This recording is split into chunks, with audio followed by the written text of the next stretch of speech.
जब बालों में मेहंदी लगी हो 4-5 महीने पहले और क्लाइंट आ जाए आपके पास हाइलाइटिंग के लिए, तो एज अ हेयर ड्रेसर आप क्या करेंगे? तो हेलो फ्रेंड्स, मैं हूँ ज्योति वर्धन और ये मेरी क्लाइंट हैं और इन्होंने मुझे बताया कि इन्होंने लगभग 4 से 5 महीने पहले हिना यूज़ किया हुआ था अपने बालों पे और ये अब हाइलाइटिंग कराना चाहती हैं अपने हेयर पे। तो मैंने इनको अच्छे से कंसल्ट किया, सारी चीज़ें मैंने बताई कि हिना वाले हेयर पे हो सकता है कि बहुत अच्छा जो हाइलाइटिंग वाला जो सेक्शन होता है वो बहुत अच्छे से ना आए या जो टोन होता है वो हो सकता है पैची भी आए। तो ये सारा इन्फॉर्मेशन जानने के बाद उन्होंने फिर से एग्री किया और फिर मैंने हेयर हाइलाइटिंग स्टार्ट कर दिया। तो बिफोर लुक आपने देखा ही है और अभी हाइलाइटिंग के लिए मैंने स्ट्रिक्स प्रोफेशनल का ये सेट लिया है जिसमें प्री लाइटनर पाउडर है और डेवलपर है 30 वॉल्यूम का, वो भी स्ट्रिक्स प्रोफेशनल का ही है। इसमें मैंने लगभग 5 स्कूप मैंने ऐड किया हुआ है बाउल में और डेवलपर भी मैंने लिया है 1:1 के रेशियो के हिसाब से, यानी जितना पाउडर लिया है उतना ही डेवलपर भी लिया है। इसका थिकनेस आप देख सकते हैं, बहुत ही ना बहुत ज़्यादा पतला है ना ही बहुत ज़्यादा गाढ़ा है। और जब भी आप डेवलपर को मिक्स करते हैं प्रीलाइटनर में तो शुरुआत में तो वो पतला सा दिखता है और ब्रश में मैं यहाँ पर आपको दिखाने की कोशिश कर रही हूँ कि किस तरह से वो ड्रेन हुआ जा रहा है, लेकिन 2 मिनट के बाद वो अपने आप वो सारा चीज़ सोक कर लेता है और 2 मिनट के बाद अच्छे से वो पेस्ट बन के तैयार हो जाता है। तो इस तरह से अगर बहुत ज़्यादा पतला बन चुका है तो आप फिर से 1 स्कूप या आधा स्कूप और ऐड कर सकते हैं। यहाँ मेरा बैलेंस्ड था, मुझे ज़रूरत नहीं थी, तो फिर मैंने सर्विस स्टार्ट कर दी। यहाँ सर्विस स्टार्ट करने के लिए मैंने 6 स्टेप्स इसमें सेलेक्ट किए हुए हैं।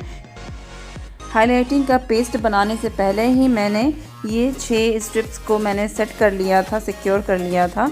और इसको सिक्योर मैंने किस तरह से किया है, तो इसमें मैंने स्लाइसेस मैंने निकाले हैं हेयर में। कैसे कैसे निकाले, कहाँ से, तो ईयर टू ईयर सेक्शन से 2 और फिर क्राउन एरिया से भी 2 और नेप एरिया से, यानी दोनों ही कान के पीछे के जस्ट एरिया से, वहाँ से भी 2। तो 2 सेक्शन 2 मिलाकर फिर 6 बन गए इस तरह से। तो 6 सेक्शन मैंने पिक कर लिया पहले ही और देन उसके बाद मैंने वो पेस्ट प्रिपेयर किया। तो हाइलाइटिंग को प्रिपेयर करने से पहले ही आपको सारी तैयारी कर लेनी होती है। फॉर एग्जांपल ग्लव्स वगैरह पहन लेना है, एल्युमिनियम फॉयल को अच्छे से कट करके अलग कर लेना है, राइट। और फिर सेक्शंस भी आपको अलग कर लेना है ताकि किस तरह से करेंगे, कैसे करेंगे, जल्दीबाजी ना हो इस तरह से, तो ये आपको करने में प्रॉब्लम नहीं आती है। यहाँ हाइलाइटिंग मैं किस तरीके से कर रही हूँ ये आप बहुत ही ध्यान से देख लीजिएगा। एल्युमिनियम फॉयल की मदद से मैंने हेयर के नीचे मैंने सेट कर लिया है एल्युमिनियम फॉयल को और जस्ट उसके ऊपर मैंने वो सेक्शन पिक किया है और ब्रश की मदद से मैं वो जो पेस्ट है प्रीलाइटर का, वो प्रीलाइटर मैं अप्लाई कर रही हूँ और अच्छे से मैं उसको नीचे की तरफ थोड़ा थोड़ा मैं ड्रैग कर रही हूँ, ब्लेंड भी कर रही हूँ साथ ही साथ। और वो जो ऊपर की तरफ रूट की तरफ का जो एरिया था उसको मैं बस थोड़ा सा ऊपर की तरफ मैं स्ट्रोक दे रही हूँ, ठीक है, ताकि हार्श लाइन ज़्यादा ना दिखे। और जो लेंथ एल्युमिनियम फॉयल से नीचे की तरफ चला जा रहा है, यानी वो ज़्यादा बड़ा है, तो उसको मैं बस केवल मोड़ ले रही हूँ ताकि वो एल्युमिनियम फॉयल के अंदर अच्छे से बैठ जाए, सिक्योर हो जाए। अब लास्ट में क्या करेंगे, इस वाले फोल्ड को अच्छे से फोल्ड करेंगे, इस वाले रैप को फोल्ड करेंगे हाफ और फिर दोनों ही साइड से फिर से फोल्ड करेंगे और इस तरह से ये एल्युमिनियम फॉयल अच्छे से रैप हो चुका है। तो इसी तरह से करते हुए सारे ही रैप्स को अच्छे से रैप कर लेंगे और सिक्योर करते जाएंगे, अलग अलग करते जाएंगे।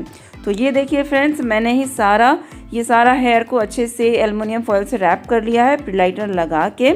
और चूँकि इनका हिना ट्रीटेड हेयर था तो लगभग 10 से 15 मिनट के बाद विजुअल चेकिंग तो करना ज़रूरी है कि किस हेयर स्टैंड में जो हिना है, हिना की वजह से कलर कितना आ पा रहा है या नहीं आ पा रहा है, यानी प्रीलाइटेंट कितना हो रहा है या नहीं हो रहा है, तो ये आपको पता होना चाहिए। इसलिए 10 से 15 मिनट के बाद आपको विजुअल चेकिंग करना बहुत ज़रूरी है। तो लगभग मैंने 20 मिनट्स के बाद मैंने इनका विजुअल चेकिंग करना शुरू कर दिया था।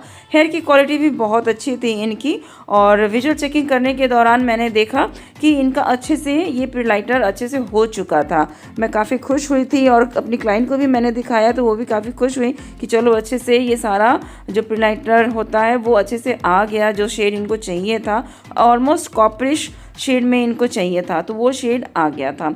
तो इस तरह से मेरी क्लाइंट काफ़ी खुश हुई। यहाँ पर मैं एक एक करके सारे ही एलुमिनियम फॉयल को मैं चेक कर रही हूँ और जो भी थोड़ा बहुत ब्रश के अंदर है प्रोडक्ट उसको मैं ब्लेंड कर ले रही हूँ, दैट्स इट। हालांकि यहाँ पर अब और भी देर रखने की ज़रूरत नहीं है, यहाँ पर वॉश करने की ज़रूरत है, लेकिन फिर भी सारे ही हेयर को चेक करना बहुत ज़रूरी है वॉश करने से पहले, क्योंकि हो सकता है कि कुछ हेयर स्टैंड अच्छे से डेवलप कर गया हो या फिर कुछ हेयर स्टैंड अच्छे से डेवलप ना किया हो। इसलिए आपको सैलून चेयर पर अच्छे से सारे ही हेयर स्टैंड को चेक कर लेना बहुत ज़रूरी है। और बस मैं यूं ही रफली सारी को फिर से मैं ये कर दे रही हूँ, बस बांध दे रही हूँ फिर से, और क्योंकि मुझे तो फाइनल अब वॉश के लिए ही लेकर जाना है। अब शैम्पू स्टेशन पे सारे ही हेयर में जो भी मैंने एलुमिनियम फॉयल लगाया हुआ था उसको इसी तरीके से पुल आउट करना है। और जब आप एलुमिनियम फॉयल को डायरेक्ट इस तरीके से निकालेंगे तो सारा ही बहुत अच्छे से निकल जाता है, और अच्छे से आप हल्का ल्यूक वार्म वाटर से आप इसको वॉश कर सकते हैं। और वॉश करने के बाद प्रोडक्ट सारा निकाल देना है। देन उसके बाद आपको शैम्पू यूज़ करना है। शैम्पू आप कोई भी यूज़ कर सकते हैं। मैंने यहाँ पर एक्सटेंशो केयर का जो शैम्पू होता है वो मैंने यूज़ किया है। और शैम्पू करने के बाद मास्क लगाना बहुत ज़रूरी है ताकि हेयर हमारा हाइड्रेट रहे, स्मूथ रहे, शाइन इसमें डिपॉजिट हो जाए, राइट। तो मास्क लगाना बहुत ज़रूरी है। तो मास्क अप्लाई करने के बाद लगभग 10 मिनट का रेस्टिंग टाइम फिर से देना है शैम्पू स्टेशन पर ही, और फिर उसके बाद इस प्रोडक्ट को भी रिंस आउट अच्छे से कर लेना है, वॉश कर लेना है।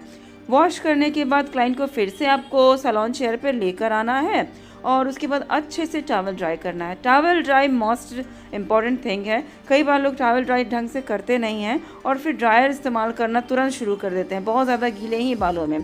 तो ये चीज़ नहीं करना चाहिए। अगर आप ऐसा करते हैं तो हेयर बाद में ना एज अ रिज़ल्ट बहुत ज़्यादा ड्राइनेस फील आता है, तो वो चीज़ अच्छा नहीं लगता। इसलिए टॉवल ड्राई अच्छे से कीजिए और देन उसके बाद आप ड्रायर का इस्तेमाल कीजिए। 100% आप यहाँ पर ड्राई कर सकते हैं। तो मैंने अपने क्लाइंट को हेयर कटिंग का भी सजेशन दिया, बट उन्होंने कहा कि वो बाद में करवाएंगी। अचानक उनको किसी का फ़ोन आ गया, फिर उनको जाना था कहीं। तो ये आप देख सकते हैं मेरी क्लाइंट के हेयर का ये रिज़ल्ट है। लगभग 6 स्टेप्स मैंने इनका किया हुआ था, लेकिन तब भी बहुत अच्छा इसमें कलर आया हुआ है, बहुत अच्छा प्रिलाइटेड हुआ है और ऑलमोस्ट पूरे ही हेयर को ये बहुत अच्छे से कवर कर रहा है। तो मेरी क्लाइंट काफ़ी खुश हुई थी। ये ट्यूटोरियल मैंने बहुत ही आसान तरीके से समझाया है, बताया है। आपको कैसा लगा फ्रेंड्स ज़रूर बताइएगा। मैं फिर मिलती हूँ अगले वीडियो के साथ।